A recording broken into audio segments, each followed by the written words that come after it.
Hello mga kasibo. Kita mo ani. Mao ni ang tanom nga mananaw.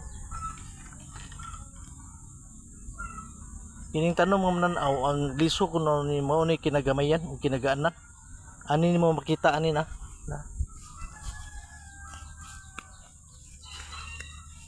Kini oh. Mao ni yang liso. Pero wa pa na siya matured.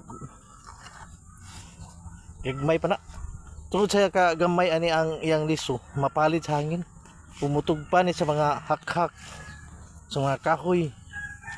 O kini karon mao ni na iyang liwat. Natugpa ni. Oh.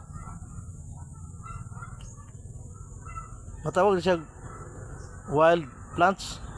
Makita ninyo sa mga lasang, sa mga bugnaw mga lugar.